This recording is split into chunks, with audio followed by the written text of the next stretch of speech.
Next on the Broadway Show, we're talking all things Tonys. Tony winner Sutton Foster joins us to talk about The Music Man and a whole lot more. Plus, we'll hear from some of this year's biggest Tony-nominated stars, including Hugh Jackman, Rachel Dratch, Sam Rockwell, and more.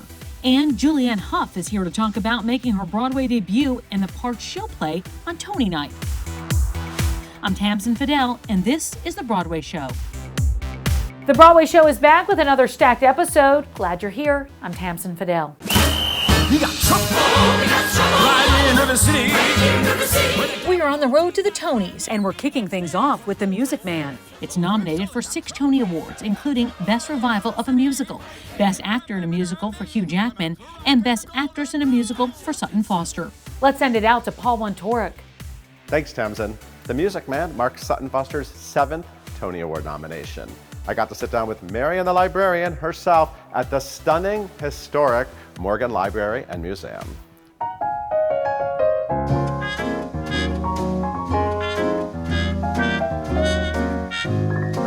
Sutton, it's so good to see you. It's so good to see you too. You are a 7-time Tony Award nominee now, 2-time winner. 7 Tony nominations.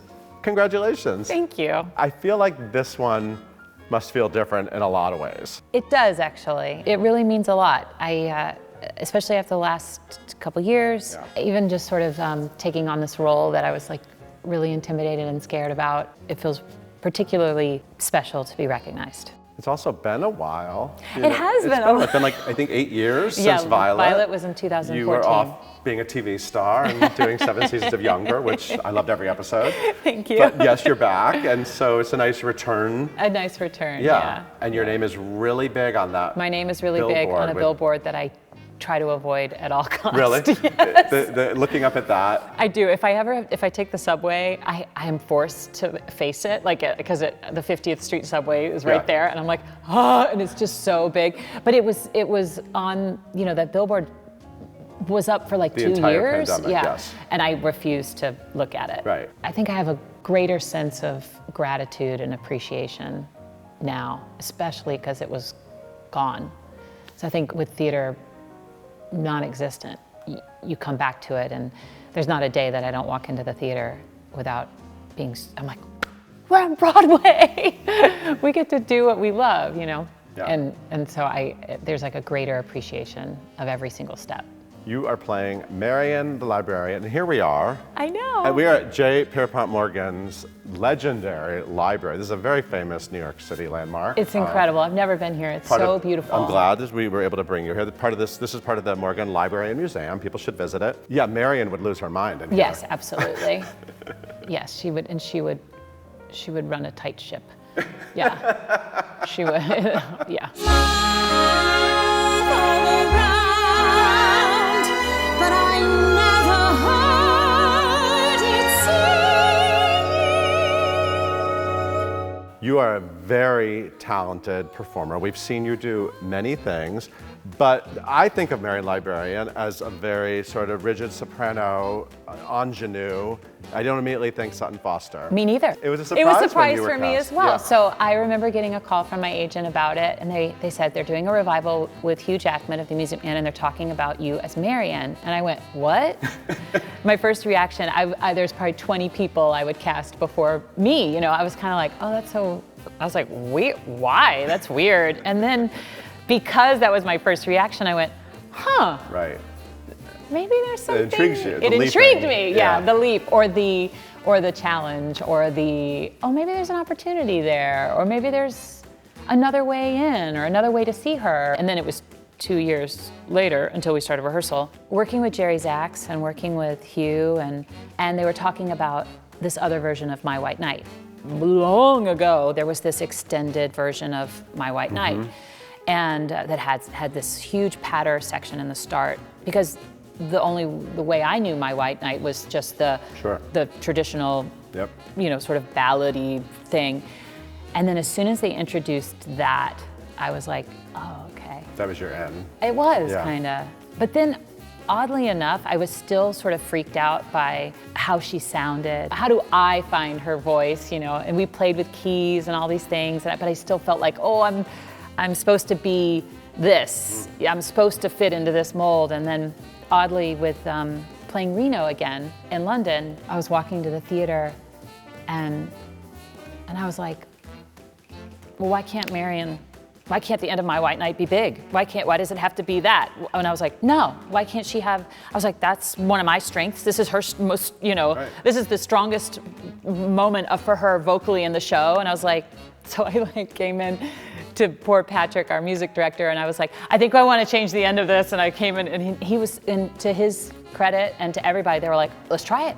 And so we just tried all these different ways, and that song just kept evolving and changing and growing, and then it was this thing, I felt like I was wrestling, but then I was like, oh, so is Marian, and then the minute I let go of trying to be something else and just tried to find my way in, then it just unfolded. It's like one of my proudest things, characters I've ever sort of found is with her.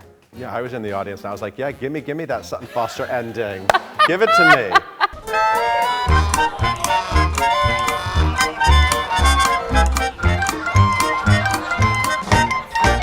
We have a certain international movie star to talk about, Mr. Hugh Jackman. By all accounts, he is like the nicest guy, the hardest working guy. It's a little dull. I mean, it's a little dull how perfect he seems. Yeah. Is anything I need to know about this guy, or is there anything you were surprised by? Maybe anything surprised you about actually working with him now every night, or? I forget that he's like Hugh Jackman. Yeah. Mr. Hugh Jackman. Sometimes I have International. Wolverine. Yeah, I forget it. I forget that. Like he would do this when we were collecting for Broadway Cares. People would call out, they'd be like, I love you, Wolverine! And he would do like his Wolverine, and I'd be like, oh my God! And I would like freak out, and I would have to run and hide in the corner, and I was like, I would just forget. I'm like, wait, because I just sort of see like this guy who's like, I think one of his superpowers is that he's so disarming. Yeah. He immediately puts everyone at ease.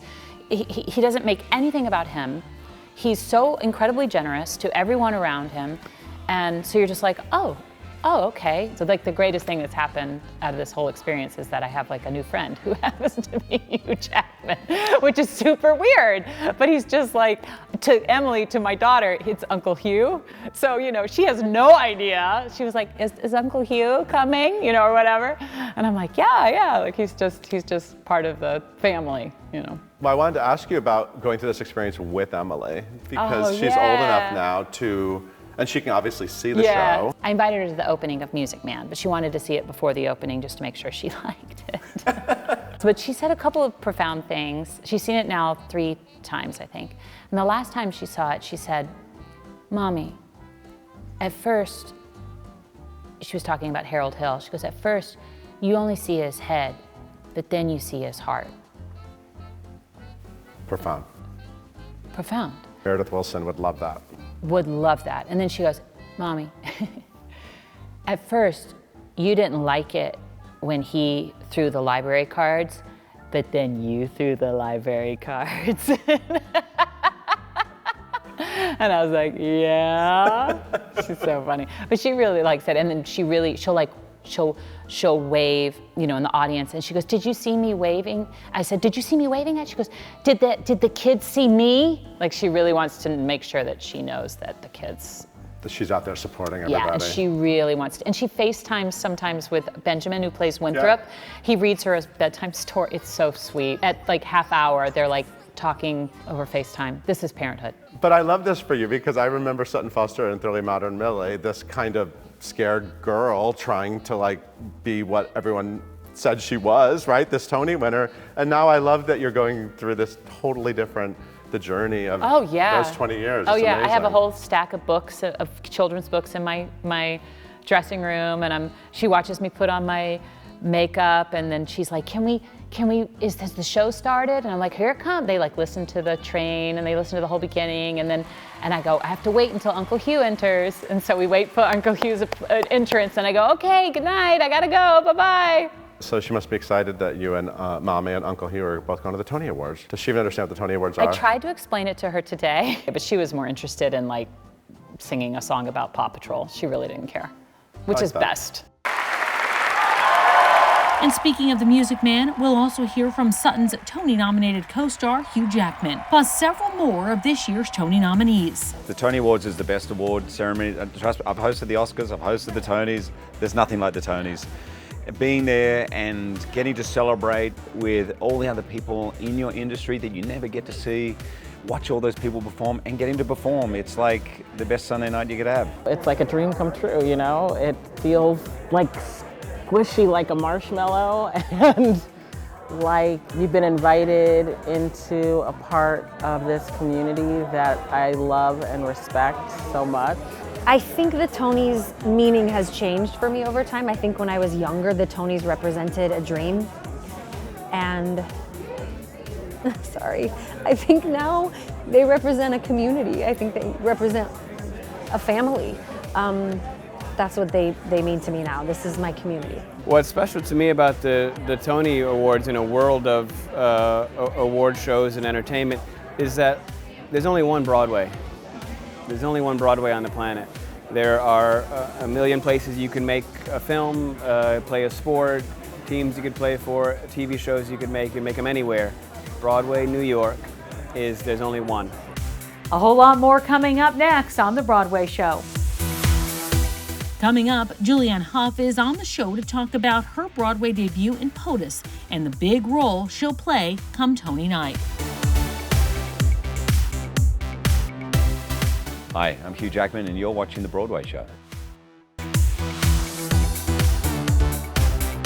The best part of being a Tony nominee is being a Tony nominee.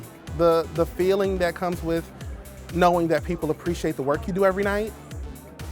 It's just, I don't know, just to know that the work is seen and people appreciate it. And it's my debut. So it's like I'm coming into this like, am I doing it right? Do y'all like it? And it's a beautiful feeling. We're coming back from COVID and this is the first Broadway, season. So it feels special because of that.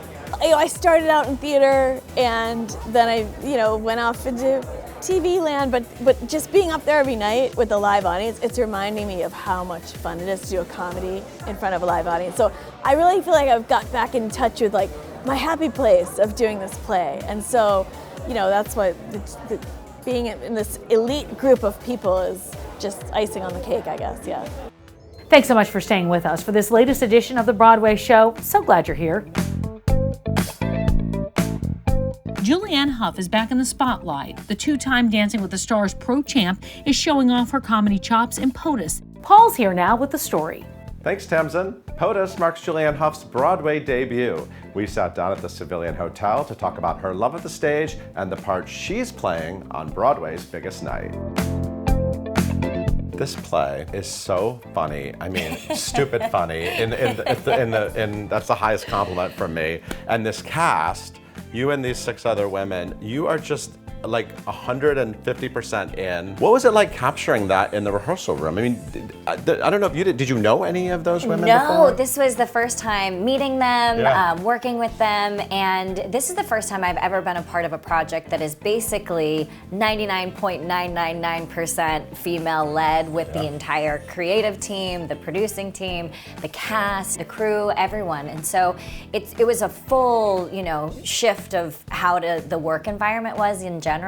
And then of course being in rehearsal, we're just women hanging out and there's permission to be all parts of ourselves versus just the like, let me show up and do my job, but like, let it all hang out, literally. And like, that's what we've been doing and we've been having fun, especially with comedy. Like there has to be a level of safety of like, we're in this together, so you can go there. Let's talk about Dusty. Yes. That is your onstage alter ego in POTUS.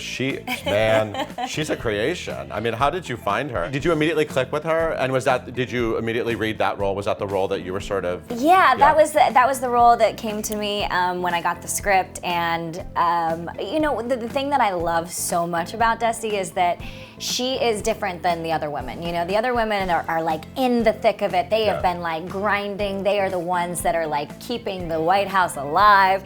And Dusty comes in just so excited about life and being there. And so there's this expectation that you think she might just be a little ditzy or, you know, not educated because she's just bright-eyed and bushy-tailed, ready for life. And then she comes out with these lines where you're like, oh, she knows what she's talking about. And so there's a little bit of an arc with her where you have an expectation and then you're floored by the end. You're like, oh, she's actually here to help. And I also just love that she's sex positive. She says what she wants. Everything that she says is just matter of fact. It's not like trying to get anything from it. She just is confident in who she is. So you actually have a line in the show that is getting a completely different reaction now in the shadows of the Roe versus Wade news. And it's a completely different context. That line was so powerful even before this was happening in the world. And now, after, you know, this poignant moment in our time, it's got a completely different context and meaning behind it. And that line is, I volunteer at a clinic back in Iowa. Affordable, safe, reproductive health care is a basic human right. Being up on stage when it happened for the first time, we were all like, whoa, overwhelmed with emotion. Like, it felt like it was 5 minutes that people were clapping, but it's probably 30 seconds, who knows? And it really is a testament to any great playwright. Like, they just have their pulse on culture and know, like, maybe consciously or subconsciously, that what they are doing is important. And so there was like foresight of this line that it was going to be so powerful. You know, I always ask actresses on Broadway who are playing Elphaba, usually you can see a little bit green on them because they cover themselves in green, paint makeup every night. And so I'm wondering, your tongue is totally My tongue is actually okay, yes. Because in the show, you sport a blue tongue, yes, which ends up becoming... Which reads from the second balcony of the Schubert. Yeah, blushies are my thing. Blue raz slushy. That's Dusty's whole spiel when she comes in. And by spiel, I mean she actually spiels. Right. So actually last night, it became a splash zone on the front row yesterday. And so, you know, curtain call, I'm like looking at them being like, I'm so sorry. But they enjoyed it. It's a good flavor, so it's all good. So finally, we're going to see you on Tony Night with Darren Criss. Yes. You're hosting Tony Awards Act 1, which is sort of Act like the first part of the Tony Awards on Paramount+. Yeah. Are you excited to do that? I'm so excited. I love Darren. Darren and I have been friends for years. I think we're going to try to maybe write something for a little opening. Cool. You know, I'm not sure. Well, we're kind of like playing with that idea. It's really exciting to be, you know, Radio City with the best of the best who have, you know, dedicated their time, their energy, their soul, their passion, blood, sweat, tears, you know, and it's like unparalleled. Like it's a new moment, and I get to be a part of that. And I don't take that lightly.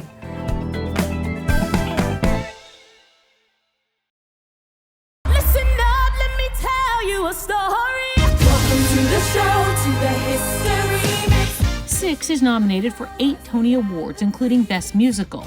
And Adriana Hicks is playing one of the queens of 6. But now she's preparing for a new role in Some Like It Hot, the musical. Let's send it out to Charlie Cooper. Adriana, we're so excited to have you here and to chat about your new role as Sugar in Some Like It Hot. Talk to me a little bit about auditions and what that was like for you. Those auditions were actually very unique because it wasn't through just general auditions for the show that I got seen for it. I actually was going in for Dreamgirls for all of the women at one point whenever that was happening, and Casey Nicolau, the amazing director of this production, said, like, you know what, you would actually be perfect for this other show that I'm getting ready to do. And the rest is history. It was all by myself, and a very beautiful experience that I actually won't forget. That it was really cool because you never know where that leads to, and now it's leading to Broadway. That's really incredible. Cool. So incredible. So obviously that particular role, when I think of the movie, I think of Marilyn Monroe. Those are huge shoes to fill. How do you prepare for something like that? I'm actually thinking about that now because it's like, okay, girl, you got a few more months before things really get rolling. And I think the best way for me to prepare for it is to understand that, yes, those are shoes to fill, but also to remember what my director did say, which was like, we're not trying to impersonate Marilyn Monroe. We're not even trying to take that approach. We want you to be you. So I know that Sugar kind of like leads a girl group, and it kind of makes me think of Six in general. Because do you think that kind of helped transition you into this? 100%. I didn't even think about it like that until you said it that way, and that is so true because you think There is a comfort zone that was naturally there going into the rehearsal process for this show. It's like, oh yeah, I'm surrounded by women, and they're playing instruments, and I get to like lead them and be the leading lady. What? And again, it's just more female empowerment that I'm all about, empowering women and knowing who they are outside of the identity of things that have, that the world will try to put on you. But to see these women say, hey, in the 1930s, say, hey, we're gonna start our own band and we're gonna do this, it's very empowering for me.